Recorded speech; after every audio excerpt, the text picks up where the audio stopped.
Okay, so I'm going to do just a reveal of the Minigun prop because it's done. The costume prop is about done as well, but I'll do probably a separate thread about that. But anyway, I know a lot of people have been wanting to see what the finished minigun turned out to be, so without further ado, here is the finished minigun. It is Sasha's very heavy. She's about, I think, just under 30 pounds with the battery.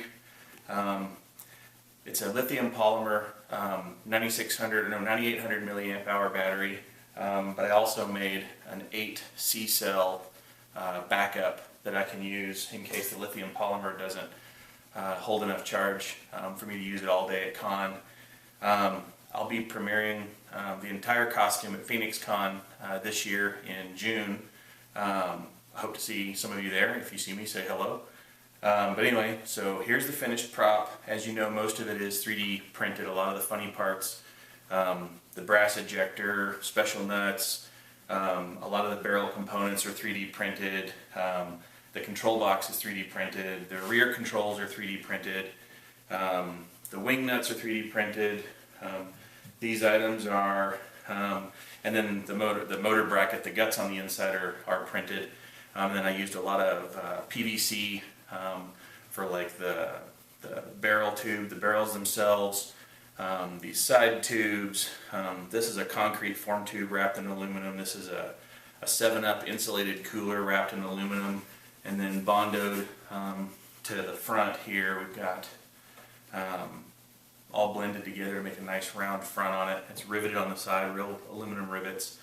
The two motors inside are 12-volt motors. They're driven by the single battery. I've also got LEDs in the end of the barrel, a sound kit by Heavy Props, and that's about it. But I'll do a demonstration of the sound kit and the running of the weapon props so you can get an idea how it's really going to look in the end. Like I said, I'll probably do a full costume thread at a later date, but this is for completion of the minigun. So on the back here there is the control box. There's a master power that engages and disengages the 12-volt circuit that drives the amplifier, the motors, and the lights.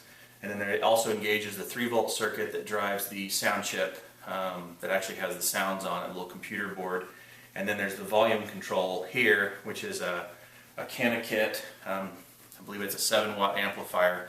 And then the speaker for this is mounted inside here. There's a little bit of perforated metal around this edge. This is where the sound gets out from. I keep having to hold her up because I can't really set her on this pipe. It's not sturdy enough to do that. It needs to, when I lay her down, she lays comfortably on her left side, and that's about it. And also for con, as part of the costume, I'm going to mount an eyelet on one side, and I've got a load-bearing belt, but I'll get into that with the costume part of it later. So anyway, we'll fire up just the main power, and it'll play the first sound on the board when we do that. Mission begins in 10 seconds. Which is the mission begins. 5, 4, 3, 2, 1. I also have on the control panel, I've got wired up for 4 different sounds. I've got the heavy eating. Nom, nom, nom, nom, nom. That was delicious. I have the theme song for Team Fortress. Mission begins in 10 Begin seconds. sound, and also the victory sound. Victory.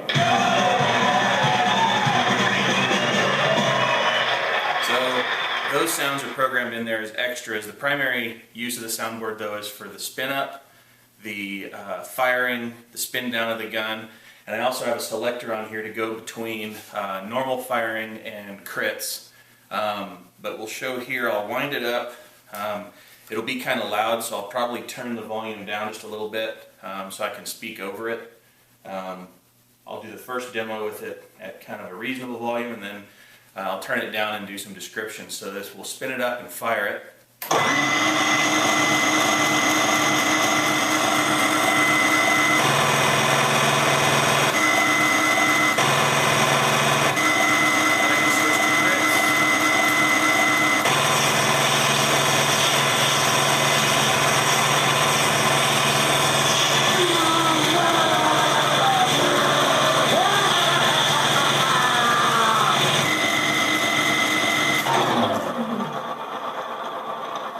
And as you can see, the switches work as you would expect. There's one master switch on top for spinning the motors up and engaging the spin up sound, and then that same switch disengages the motors and plays the spin down sound. And then there's a switch that engages the lights and activates the firing sound. And then there's a toggle for going between standard firing and criticals. But anyway, let me turn the volume down just a little bit. Actually, I'll turn it down all the way here. She runs pretty quiet. You need to get the volume going. She can get really loud. It'll be fun and cons. And then engaging the lights, you'll see in the end, I placed some 3D printed, what are they, like crystals or crown shaped prisms is really what they are. I wasn't dead set on whether or not I really liked them or not. I went ahead and chose to install them because it looks so much better when it fires, other than just having the single orange point of light passing through that same spot over and over. I think the orange looks better through the crystals than it does just by itself. So anyway, that's the kind of the full reveal of the minigun prop itself. And again, I'll do another thread on the rest of the costume. I've got the bandolier, the Heavy's chocolate bar. I've got the vest, the pants, the boots, the hip pouch, a couple other little items that I've made, and I'll do a thread on that maybe later. But anyway, I know I've been promising this for a while, so I hope it's living up to everybody's expectations, and I appreciate everybody following my build. Thank you very much.